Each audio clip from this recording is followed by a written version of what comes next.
Assalamualaikum warahmatullahi wabarakatuh. Sekarang jumpa lagi dengan saya Diana Zaini dalam acara yang berbeda, yaitu acara untuk kita bicara skop internasional, yaitu materi International Trade of Law atau hukum perdagangan internasional, di mana nanti kita akan membahas bagaimana perdagangan internasional itu dilaksanakan di tingkat internasional. Dan untuk Indonesia, perdagangan internasional itu akan memberikan salah satu sumbangan devisa terbesar selain dari pajak. Nah, untuk itu nanti akan saya paparkan per materi-materi yang terkait dengan hukum perdagangan internasional. Berikutnya, prinsip yang ketiga dari GATT WTO adalah prinsip larangan restriksi atau pembatasan kuantitatif. Ya. Ini merupakan larangan terbesar dalam perjanjian GATT. Misalnya penetapan kuota ekspor impor atau restriksi lisensi ekspor impor dilarang dalam pasal 11 karena mengganggu praktek perdagangan internasional, ya, yang normal tentunya. Biasa digunakan untuk ini bisa dikecualikan, ya, apabila misalnya yang pertama digunakan untuk mencegah terkurasnya agar tidak terkurasnya produk esensial di negara pengekspor. Jadi ini ada pengecualiannya, restriksi ini bisa dihindarkan, ya.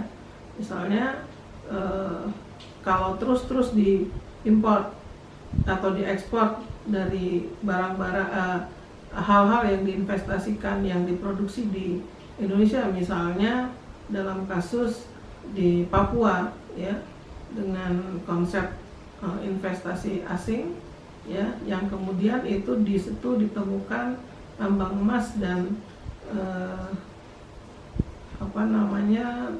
besi, ya, itu kalau terus-menerus dikirim ke Amerika Serikat maka akan habis lama-lama. Makanya kemudian kita bisa bikin, atau Indonesia bisa bikin pengecualian untuk bisa melakukan pembatasan jumlah yang diekspor atau diimpor, ya, oleh perusahaan tersebut. Makanya disebut pengecualiannya itu mencegah terkurasnya produk esensial di negara pengekspor. Kemudian yang kedua, apabila melindungi pasar dalam negeri khususnya produk pertanian dan perikanan. Nah, ini jangan sampai produk hasil pertanian, misalnya beras, yang tadinya harusnya kita tidak mengekspor atau mengimpor, tetapi akibat kita kita takut terhadap larangan restriksi, maka kita terus mengimpor. Tetapi ini sebenarnya bisa kita hentikan dengan klausul yang kedua, yaitu melindungi pasar dalam negeri khususnya produk pertanian dan perikanan. Yang ketiga, mengamankan impor yang berlebihan, ya. Misalnya ini pasal 19 yaitu escape clause. Jadi jangan sampai terjadi impor yang berlebihan. Misalnya sekarang saudara bisa lihat di supermarket, di mal-mal, begitu banyak barang-barang yang produk makanan yang diimpor dari Malaysia dan dari China. Banyak sekali, itu kan harus dibatasi. Itu jangan sampai menimbulkan hal-hal yang mungkin mengakibatkan misalnya tidak adanya sertifikasi halal kalau yang dari China, ya. Kemudian melindungi neraca pembayaran luar negeri. Nah, itu pengecualian dari restriksi kuantitatif, ya. Nah, kemudian prinsip yang keempat, perlindungan melalui tarif. Perlindungan melalui tarif dengan meningkatkan tarif bea masuk diperkenankan, ya, oleh GATT, namun tidak boleh diskriminasi atau diskriminasi. Nah, disinilah perlindungan melalui tarif ini berperan, ya, di dalam GATT. Kemudian selain itu adanya non tarif commercial measures yang tidak diperkenankan. Kemudian tunduk pada komitmen tarif suatu negara yang tidak dapat semena-mena dalam merubah tarif yang disepakati, pengecualiannya diikuti negosiasi dengan mitra dagangnya atau pasal 28. Kemudian adanya negosiasi tarif yang merupakan tugas WTO yang berupaya untuk menurunkan tarif serendah-rendahnya dan dituangkan dalam National Tariff Schedules.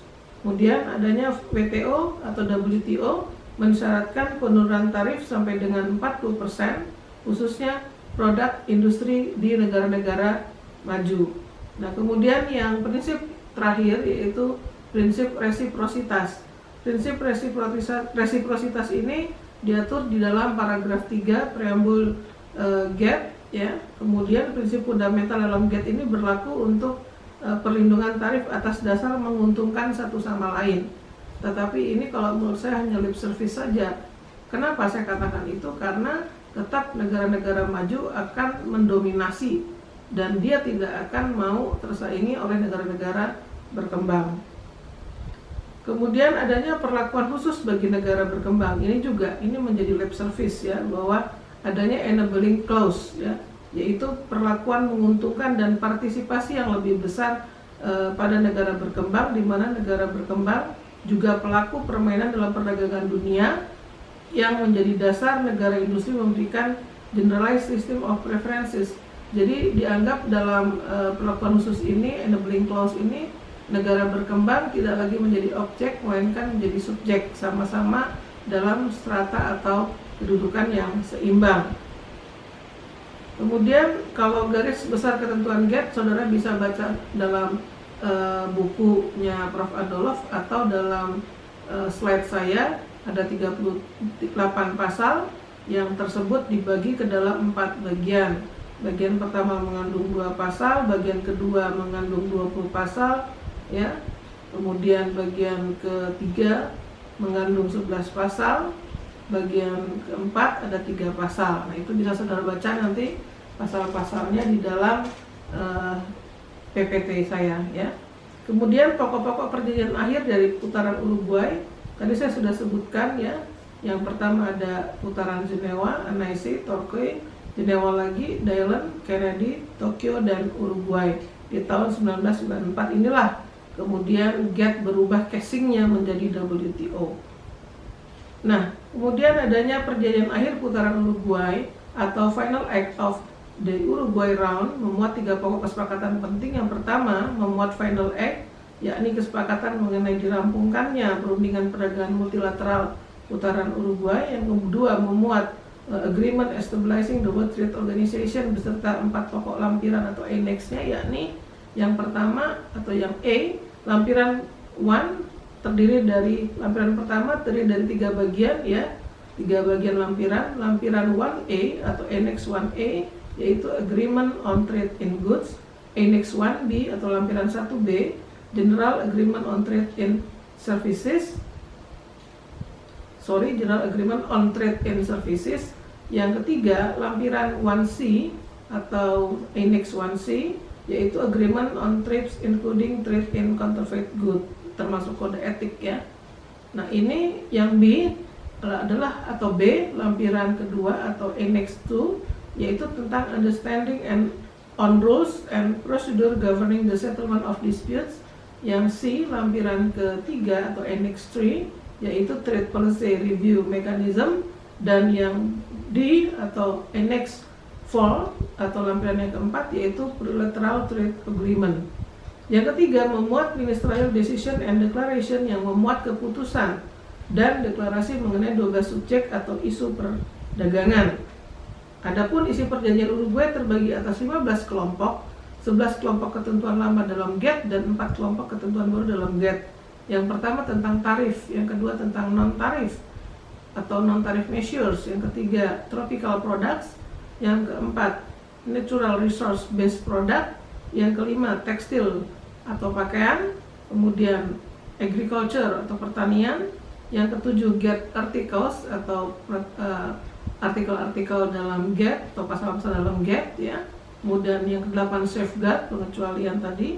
Kemudian yang ke-9 MTN agreement and arrangement, yang ke-10 subsidy and countervailing measures, yang ke-11 dispute settlement atau penyelesaian sengketa. Nah, adapun 4 kelompok ketentuan baru dalam GATT itu yaitu peraturan perdagangan penanaman modal, yaitu TRIMS, Trade Related Investment Measures atau TRIMS ya. Yang kedua pengaturan perdagangan jasa, General Agreement Trade in Services atau GATS. Yang ketiga pengaturan perdagangan hak milik intelektual, Trade Related Aspect of Intellectual Property Rights. Dan yang keempat pembentukan organisasi perdagangan multilateral atau dunia, yaitu World Trade Organization. Nah, disinilah WTO menjadi berubah dari GATT menjadi WTO. Tetapi semua peraturan yang ada dalam GATT itu sama ya, dan ditambah 4 ketentuan baru yang ada dalam WTO. Kemudian kita lihat yang pertama, perdagangan penanaman modal atau TRIMS, Trade Related Investment Measures. Perjanjian ini mengakui bahwa kebijakan penanaman modal suatu negara membatasi bahkan merusak perdagangan dunia. Maka TRIMS mensyaratkan agar penanaman modal harus sesuai dengan klausul national treatment, perlakuan nasional, diatur dalam pasal 3 dalam GATT, kemudian GATT WTO ya, kemudian adanya klausul restriktif kuantitatif atau larangan pembatasan kuantitatif diatur dalam pasal 11 dari dalam GATT WTO. Jangka waktu yang diberikan GATT sebenarnya untuk melakukan ketentuan TRIMS ini bagi negara maju 2 tahun, 5 tahun bagi negara berkembang, dan 7 tahun negara miskin. Akan tetapi ternyata Indonesia baru bisa menyelesaikan undang-undang tentang TRIMS yang meratifikasi ketentuan dalam GATT WTO, yaitu hanya baru di tahun keluarnya Undang-Undang Nomor 25 Tahun 2007 tentang investasi. Adapun Komisi TRIMS atau Trade Related Investment Measures bertugas mengawasi pelaksanaan perjanjian dan komitmen negara-negara anggota terhadap pelaksanaan TRIMS. Dengan demikian, dalam materi ini saya akhiri, untuk nanti kita lanjutkan dalam materi yang lain. Oleh karenanya saya berharap materi-materi yang ada dapat dipahami oleh mahasiswa untuk lebih paham bagaimana International Trade of Law itu dapat diberlakukan baik di Indonesia maupun di negara-negara di tingkat internasional. Saya akhiri. Wassalamualaikum warahmatullahi wabarakatuh.